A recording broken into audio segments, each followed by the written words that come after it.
Yo, what is up, guys?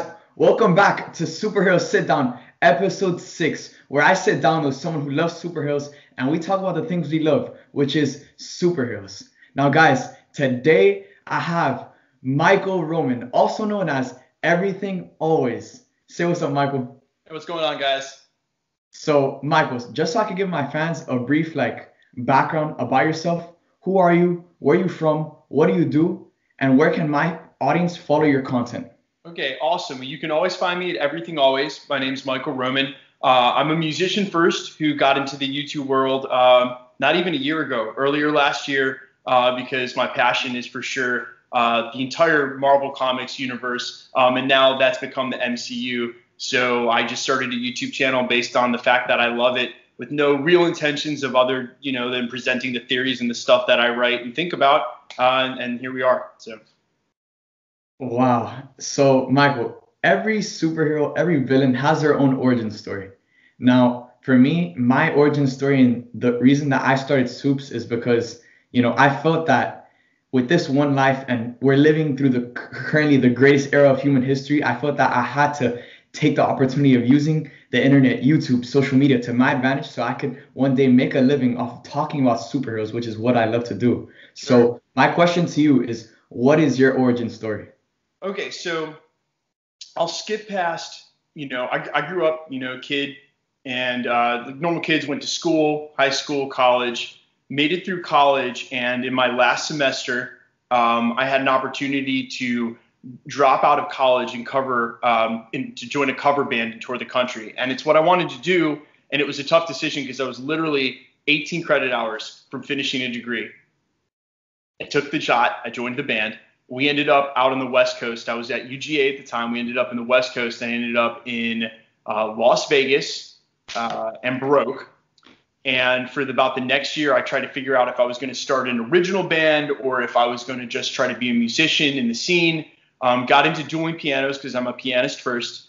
And then from there, ended up becoming a session pianist and house pianist. So for a while, I was in Las Vegas in the earliest parts of my 20s. You would find me at the Cosmopolitan, at the booking stage. I was their house band opener as a pianist. I was with Station Casinos, and I would go play these gigs at night where I had no soul. I was performing cover music only, no originals. I would sit in the corner of a bar or a casino where no one was paying attention, and I would always angle my keyboard or the piano to face ESPN. Because even though I couldn't hear it, I could read the subtitles, and I would just zone out and not. So I did that for about 2 years, where I would say to everybody, I'm a professional musician, and I was paying my bills doing that, but I wasn't doing what I wanted to do musically. So the cover band that I had at the time was just me and another guy, go and play a show at a local music showcase at the Hard Rock. And the band that goes on before us, literally there were maybe less than 20 people there, and the band that goes on before us is the Imagine Dragons. And for like 20 people, me and another dude just standing on the stage, just local music conference. It was probably one of their first 10 shows. Hit the fast forward button. I got my head clear, decided that I didn't want to be a casino pianist the rest of my life. Got with a band, started recording songs. And fast forward, we signed our first record deal, actually, last year. We released our first single. I landed a track, Forget, on NBA 2K17. Wow. Song Sirius XM. Right now, our record Waking Up with my band Stokeswood is charting at number 154 on the NCAA or NACC radio charts. But I also lived in a tour van for many of my years of my life without making any money, slept in my car. I did everything it took to try to make it in music with very, very little promise of ever achieving anything. And then honestly, the YouTube thing happened just as man, you do it too. This is why we're in this. We sit around and we talk with our friends about what's going to happen in these Avengers movies. Yes. What happened. And I just wanted to take that one step further. So I just made a YouTube channel like I'm sure you did too. And here we are doing this.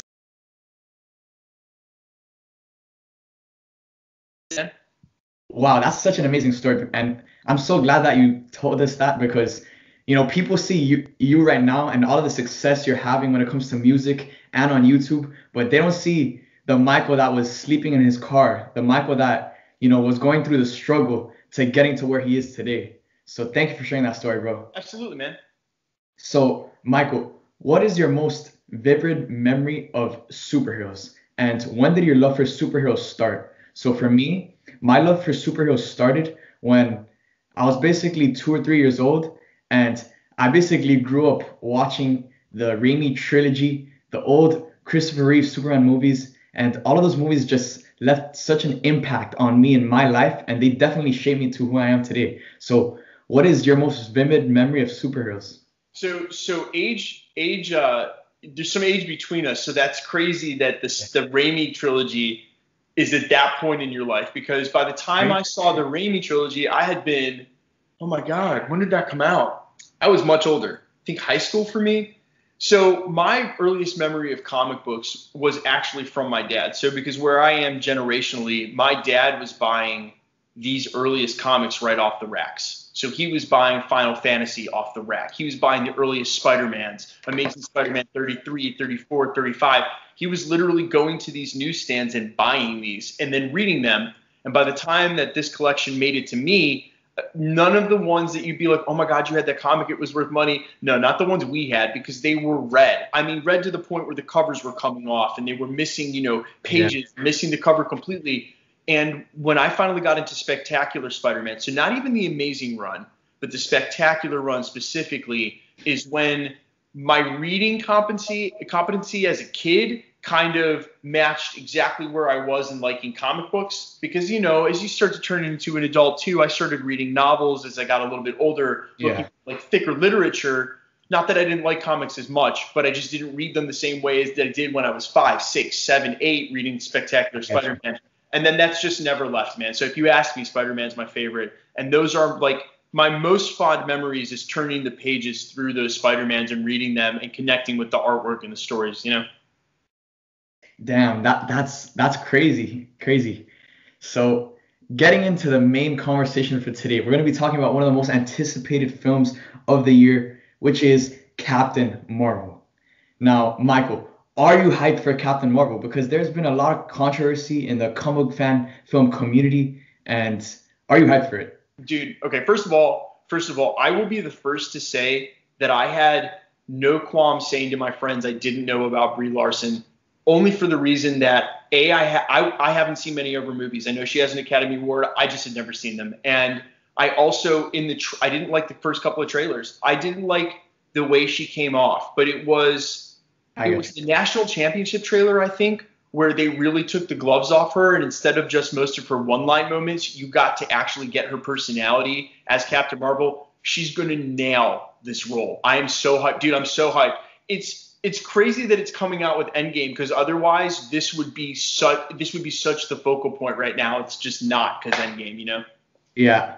Yeah, for sure. I feel like in the community, everyone's just hating on her, and I could see why they're hating on her from, the cringy one-liners and the trailers. The marketing hasn't been very good, but all of those haters are going to be eating their words after this movie comes out, in my opinion. 100%, 100%. And I'm really glad too. Like, I feel like for a minute there was some of like the SJW stuff climbing in, like the people who wanted to like throw that Yes. term around. And like, obviously, I've made it well known, if you come in with those kind of comments at my channel, you just get banned right off the bat. The fact that you should want social justice for people is a good thing. The world is hard, and like, when you have an opportunity to make it better for people, which Brie Larson does, that's an awesome thing, only to be Yeah. commended. Any other light is just wrong. I was afraid it was going to go down the Star Wars tube, like the last episode. Oh, yeah. So glad it's not like that. And I do believe once it comes out, it's going to get to shine a lot more too. Because again, right now, like, it's just getting overshadowed by Endgame hype. Real talk, it just For is. sure. Yeah, Yeah. and it's not her fault at all. No, for sure. So, how do you feel about Captain Marvel being the most powerful Avenger? Kevin Feige and the people over at Marvel have said that she has the power. She's by far the most powerful hero in the MCU, and she has the power to move planets. So, how do you Oh feel yeah, about that? yeah, yeah. Well, okay, so I don't think we're going to be see her throwing a moon in Captain Marvel. But if they show anything like her binary powers, then she will end up being the most powerful person we've seen on screen. Okay, I think it's about time. See, for me, I think they did Doctor Strange's magic justice, but as a person who's also a fan of what they've done in the comics, but also all the types of powers, we really haven't seen the mage caster yet, man. I haven't seen Yeah. anyone flying through space casting fireballs, and like, sign me up. Anywhere that Yes. that's going on, sign your boy up. I don't look. I think what happens with comics, and we were just talking about this the other day. I'm going to end up doing a video on ranking all the power levels of all the Avengers. And what can end up happening. I'm not saying Marvel's going to do this because they're smart, but what can end up happening is every time you raise the bar of power, you've got to keep raising it to Yeah. the point where like a Falcon just doesn't make any sense, right? Like Yes. Falcon or War Machine versus Captain Marvel. Yeah. Think Marvel can find a way to tell the right stories at the right times with those characters so that there's not this huge chasm between something like Spider-Man and Captain Marvel, for instance, where Spider-Man is so much more powerful than most of the Avengers, but then is so much less powerful than the flying Exactly. while casting Captain Marvel. So it's going to be a trick, man, no doubt. Yeah. And with Carol Danvers taking over the MCU and with the departure of the OG Avengers in Avengers Endgame, how do you feel about Captain Marvel, being the one to lead the rest of the heroes that survive Endgame into the future of the MCU? So it's okay. I think it's crazy that I think it's crazy. Kevin Feige came out like, I mean, I think the quote is she's the new Captain America. Like she's the Yeah, future. basically. I mean, yeah, but what if genuinely no one likes her, right? Here's my thing. I really don't hate any of the Marvel movies. I know some movies get ranked lower, like Dark World and Iron Man Oh 2, yeah, but sure. like But they're not bad movies. they felt right.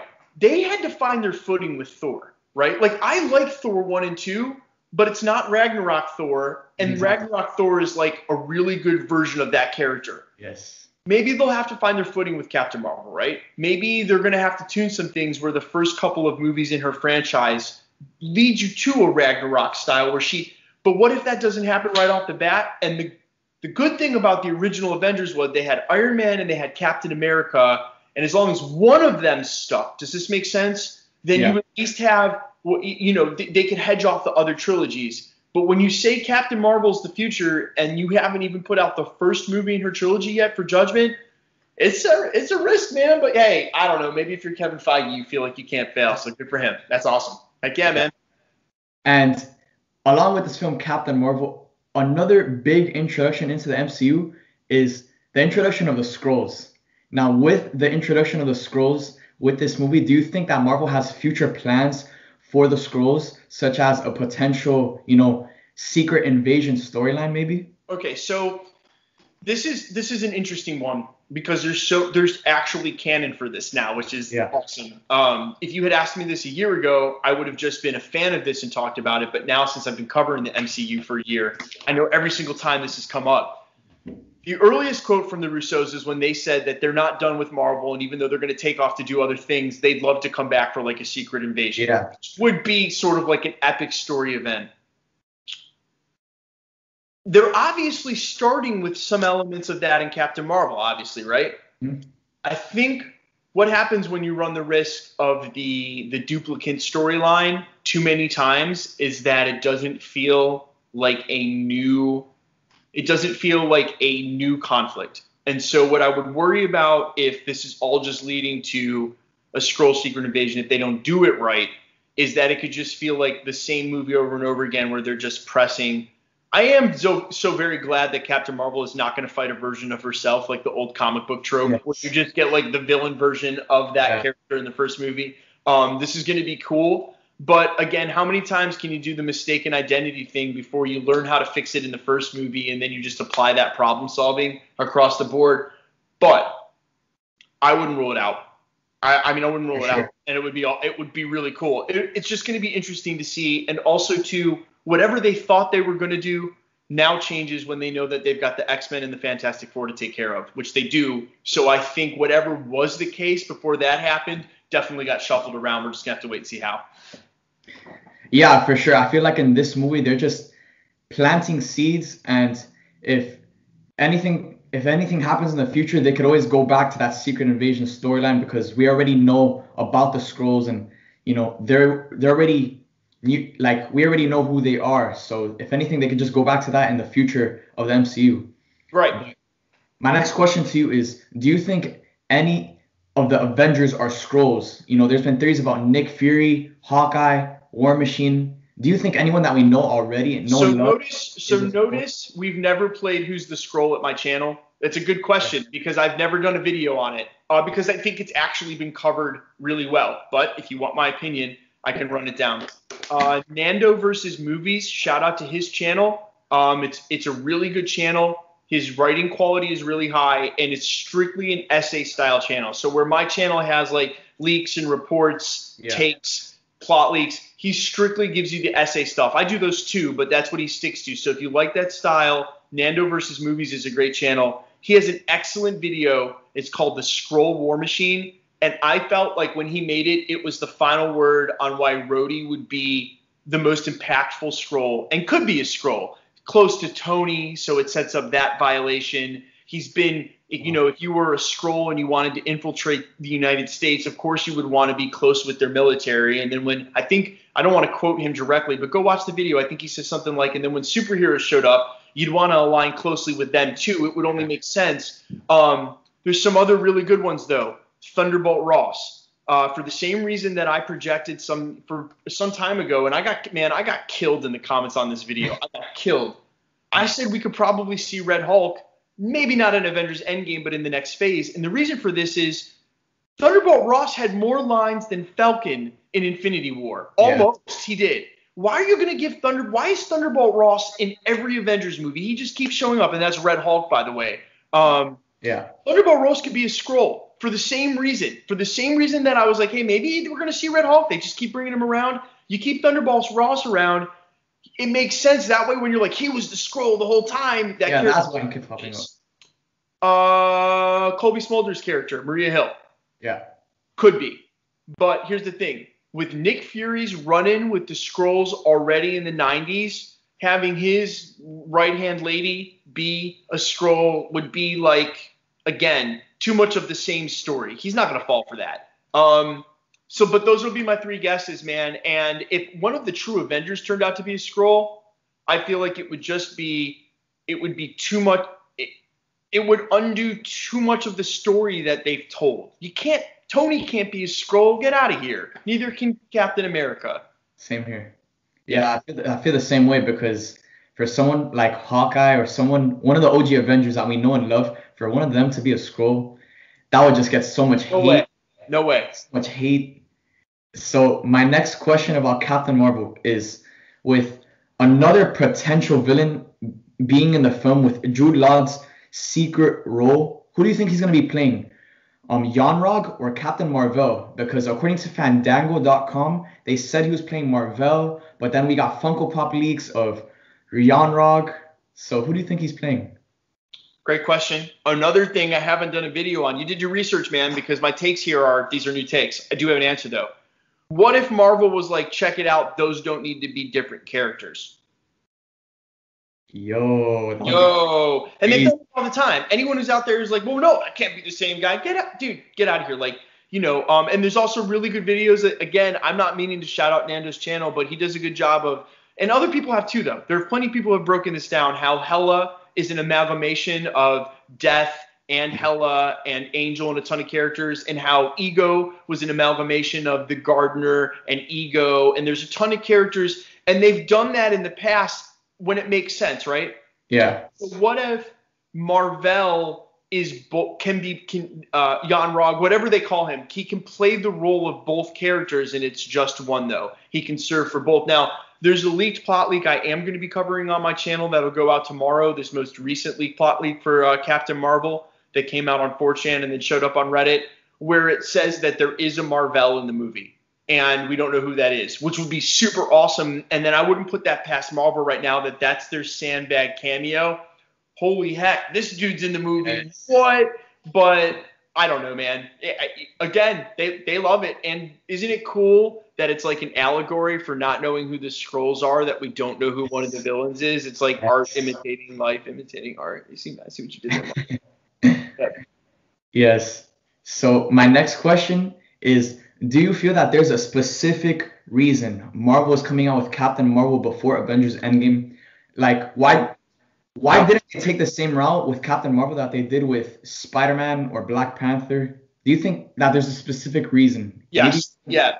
Again, another video that's coming out this week. So here's the thing, man. Here's the thing. Okay. All right. Here's the thing. Okay. How can I say this?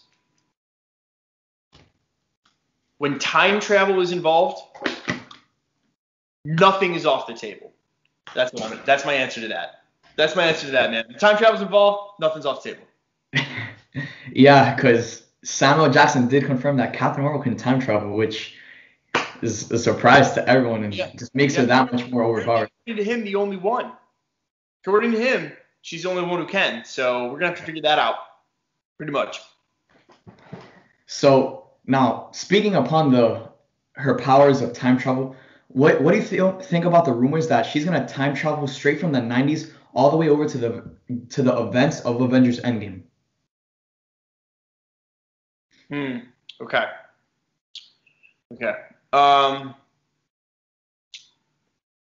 Yeah. Okay. So there's an idea. There's a theory out there. I only covered it one time. I covered it.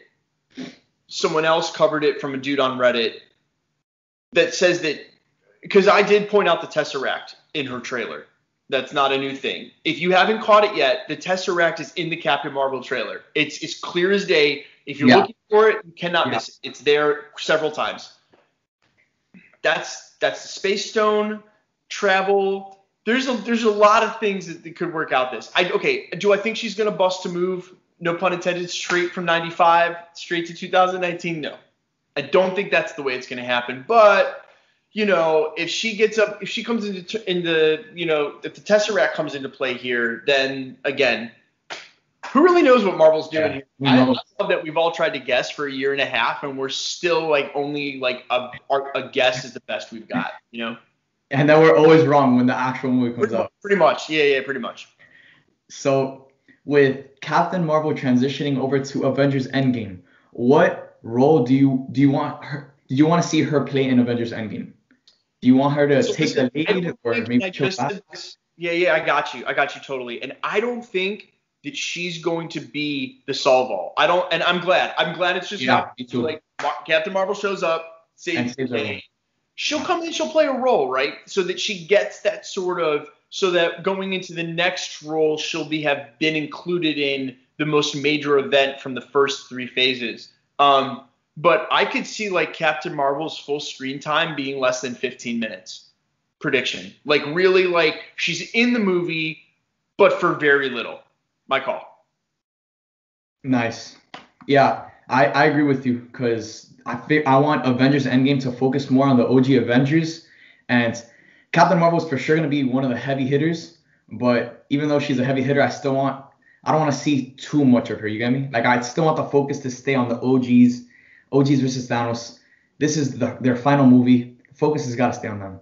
Agreed.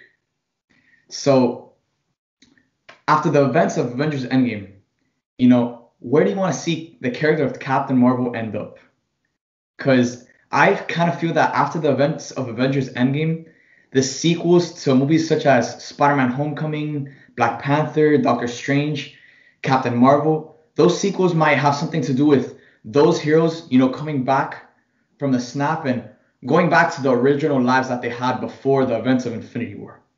Yeah, I think so. And it's going to be interesting. So like you said, where do I want to see Captain Marvel end up, but how it's going to end up. See, and I think this is what they can end up doing because, Black Panther is still maybe an Earth-based character the way Spider-Man is. Yeah. Doctor Strange, not so much an Earth-based character the way that Captain Marvel is. But Doctor Strange and Black Panther both have an important role to play in the Illuminati, which obviously there's the Easter egg for in Iron Man 2. Yeah. And that we possibly see. So again, right, like the way that Marvel Comics did it was the Venn diagram of when and how these characters show up and how they're going to have to interplay their power levels is seriously important. One of the linchpins of how and why the first Marvel movie succeeded was because they knew what we wanted to see as Marvel fans, and that was they showed us everybody's matchup. Even the Avengers, right? Thor comes on the scene, and you get Captain America versus Thor, after Iron Man versus Thor, and then you get to see Thor versus the Hulk. We get all the permutations, right? Captain Marvel can't ever fight Black Panther, right? Like, what are you talking about? Like, what's the end game of that fight? So they've got to keep it real. They can't have fights where this doesn't make sense. I mean, I was just watching last night. We just watched Winter Soldier. I was watching it with my brother and my girlfriend after the studio, and we're like, my brother's like, isn't Falcon just like a worse War Machine? So didn't someone just get him a War Machine suit? Like, can we just give this man a suit? Yeah, right.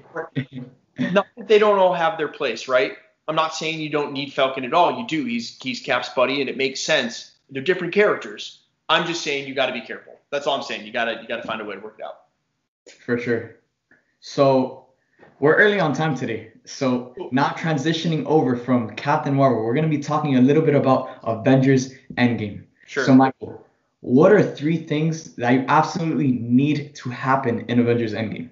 Okay, so they have to undo the snap, but not in a cheesy way. If they undo the snap and it somehow compromises the story, meaning they do it in a way that has a huge plot hole, they do it in a way that seems really cheesy, they do it in a way that really cheapens the stakes, and there's lots of ways to undo the story, then they're going to be doing themselves a huge disservice. But the fact that any of us would even be doubting them at this point in the game is pretty sad. So, but I do need them to do that. We got to undo the snap. We got to undo it in a way that doesn't compromise the story. For sure. Need them to finish the story arcs and punctuate the story arcs that they still have to make good on. Mm-hmm. And that's an easy one. That's an underhander. Now, the third one is a little personal thing of mine, and this is what I really need them to do in Avengers Endgame. They got to leave the door open to get the symbiote in the MCU. Symbiote. And let me explain why, okay? Right, check it out. All right. In order to get Venom the right way in the Marvel Universe, not the I don't know how you felt about Venom, man. I'm not a fan. I'm not going to sit here. We're not going to go down that road. It's a tragedy. You notice that Marvel Studios has now started the job of acquiring back all their assets? Okay. Yes. I said a long time ago that I think there's still a way we can get Venom in the MCU if they wait long enough after this tragedy to be over at Sony. And the way you do it, the first thing that has to happen is you have to get Spider-Man in the MCU. Check. The next thing that had to happen was they had to get him in space, and they did it in 3 movies. The third time they got Spider-Man in a movie, they sent him in space. Okay, that's check 2. The third check is you've got to bring him back and keep him in the MCU. Okay, we're about to do that. And in order to do this, it's going to have to be weird how they undo the snap. And I said that if they undo the snap, but it's like it never happened, then he didn't really make it into space. But then they leave the door open for down the road having the symbiote in the MCU the right way. And honestly, like if the chips can fall the right way and they can get the rights with Sony, and Sony ends up selling, because wasn't Sony about to be sold? Remind me, they were about to sell someone. Yeah, they were. They get sold to, I think it was Apple, and then Apple doesn't want to deal with it, and they sell the properties, and then they never get green light to make the Venom 2, or it gets stuck in production like New Mutants because it's awful, and then Kevin Feige can kill it and wait 3 or 4 years, and then we can put out a Venom versus Spider-Man, right? And people will forget that there was that bad Tom Hardy one. All right, that's my third. That's me. That's what I need, but they're not going to do that. None of that's happening. I mean, I would love to see that happen. Going back to like when we were all hyping up Infinity War, I was always thinking, what if he gets the symbiote in space? And oh my God, it would be crazy. It'd be crazy. Like he ends that movie with the symbiote, and then in Spider-Man Homecoming 2 or Spider-Man Far From Home, that's him, dealing with the symbiote and that whole storyline. It'd be crazy. But apparently, we're not going to get that in Spider-Man 2. They're not going to throw him in there. And there was part of me that thought that they might secretly be threading Tom Hardy in. Like that's what they might be going for. But that movie would have had to have been way better. I don't think Kevin Feige is going to include a Tom Hardy Venom in his MCU. It would just break the verisimilitude completely, for sure. So with so much riding on Avengers Endgame, do you think there's any chance that this movie is going to be a flop? No, no chance at all. No chance at all. I mean, listen. There's an old adage, and the adage is that the consumer is not the consumer is not the connoisseur. And what that really means is that, your average consumer of things is not justified to make a quality control comment because they're not the connoisseur of that thing. But also, most of them don't want to. I mean, lots of people liked Venom, bro. What do you? Yeah. So I don't. There's no way this flops because number one, financially, it's going to make more money probably than any industry. And then also it would have to in order to flop, it would have to be so bad that we all are just like, I mean, I can't imagine a world where that happens, bro. I can't. I can't see a future where that happens. Me neither. Now moving on to the third and final question of the day. Who do you think out of the OG Avengers, who do you think has the highest probability of dying in Avengers Endgame? Sure. And I did cover that in my last video. So Hawkeye, I think, could go because I think you could kill him. And I said this in the video. I was like, it's not a casual shrug. I'm not trying to shrug him off, but he hasn't really been involved as much as the other Avengers. Even in the Avengers movies, he's one of the characters that's on the set. So you could kill him, get the power of killing an Avenger in the movie, but having the least stakes, so he could go. Then I put the Guardians of the Galaxy on blast because I said Batista went way too hard in the paint against Disney. He's on a chopping block. Yeah, he's on a chopping block. I think Rhodey could die, but my number one guess is Cap. I think Cap's done, dude. It sucks. I don't want him to be done. I love Chris Evans. I'd love to see him down the road, but he's done, dude. He's done for me. He's out of there. And what leads me to believe that he's really done is just that the marketing has been focusing so much on Captain America and his speech, and then for when we go watch the film, for them to be focusing on Captain America and then kill him off. There's more Captain America than Iron Man in these trailers. Exactly. It's almost all. I mean, we should count the screen time for Captain America, but it's really high. It's really high. Yeah, he's done for, dude. He's done for. Yeah, with all of the voiceovers and everything we've gotten. Also, we have another trailer dropping, it's speculated to drop on February 24th, which is the night of the Oscars. Hopefully it drops. And this trailer has a lot to prove. So so don't be disappointed if it's another minute-long trailer with just some variation shots. We've gotten all new footage right now, right? We got two trailers. We got trailer, TV spot, all new footage. Some of the footage is going to overlap in this one, man. If it's like a 2-minute trailer, 45 seconds might be footage we've already seen. We'll get some new, but they're not going to give us another 2 minutes of footage, dude. There's no way we're getting 2 minutes of new scenes and shots. It's just not going to happen. It's too bad. I mean, I want it, but. I know. Only I kind of feel like it might happen just because all of us, the hardcore fans, we don't need anything to go watch this movie. Right. But now, for the general audiences, the people that wouldn't usually go watch a superhero film, I feel like they definitely have something to prove, and they gotta show something in order to get these people out into the movie theaters and watch this movie. Could you imagine? Can you imagine how many people might go see Endgame in the theater that haven't seen Infinity War or any of the other Avengers movies, like one or two along the way, and they're like, oh, I'll go see Endgame and just drop in the middle of that movie. It's gonna be crazy. Right. So, any final thoughts before we end today's episode of Superhero Sitdown, Michael?